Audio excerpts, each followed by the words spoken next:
महाराष्ट्राच्या शहरांमध्ये आज मराठी सोडून ज्या वेळेला मला कानावरती हिंदी ज्या वेळेला यायला लागते त्यावेळेला त्रास व्हायला लागतो। भाषेला विरोध नाही, भाषा उत्तम, पण हिंदी ही आमची राष्ट्रभाषा नव्हे। जशी मराठी भाषा आहे, जशी तमिळ भाषा आहे, जशी गुजराती भाषा आहे, जशी तेलुगू भाषा आहे, जशी इतर भाषा आहेत, तशी हिंदी ही एक भाषा आहे। या देशामध्ये राष्ट्रभाषेचा कधी निवाडा झालाच नाही। राष्ट्रभाषा म्हणून कुठचीही भाषा नेमली गेलीच नाही। केंद्र सरकार आणि राज्य सरकार यांच्यामधल्या फक्त कॉरेस्पॉन्डंटसाठी म्हणून इंग्रजी आणि हिंदी ही एवढीच भाषा ठेवली, पण हिंदी ही राष्ट्रभाषा नव्हे। हे ज्यावेळेला मी पहिल्यांदा ज्यावेळेला मी बोललो, एक त्याला 15-20 वर्ष झाली, अनेक लोक माझ्या अंगावरती आले आणि मग जेव्हा अंगावरती आले त्याच्यानंतर मी त्यांना गुजरात हायकोर्टाचा त्यांना मी कागद समोर ठेवला।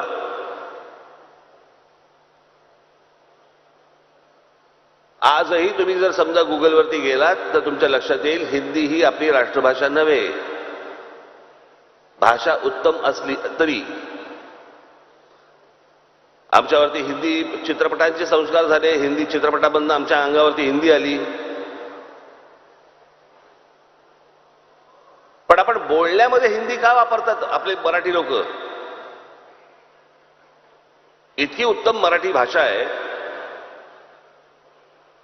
खरं तर मराठी भाषेमध्ये जो विनोद होतो तो मला नाही वाटत दुसऱ्या कुठच्या भाषेमध्ये होत असेल। इतकी समृद्ध भाषा,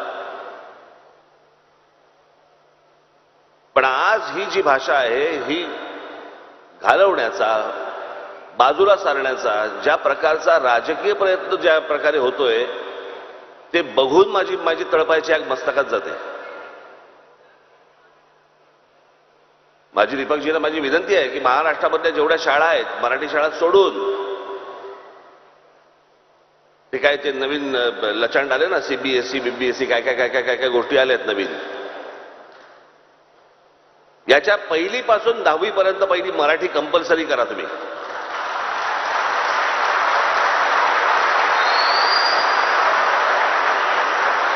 मला समजत नाही ज्या ठिकाणी तुमचा जन्म झाला, अमराठी असतील लोक, ज्या ठिकाणी तुमचा जन्म झाला, जिथे तुमची मुलं झाली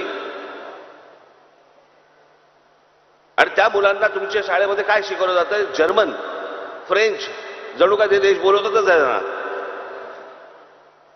की या रे मुलांनो या, आमची लोकसंख्या वाढवा।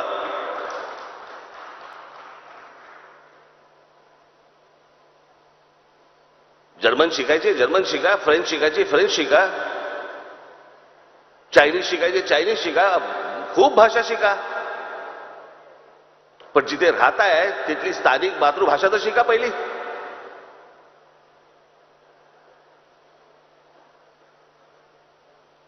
आणि इथं कमीपणा कसला आला?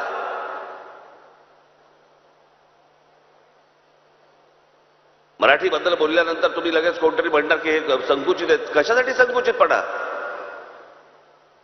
या देशाच्या पंतप्रधानांना जर समजा त्यांच्या भाषेबद्दल वाटतं, त्यांच्या राज्याबद्दल वाटतं,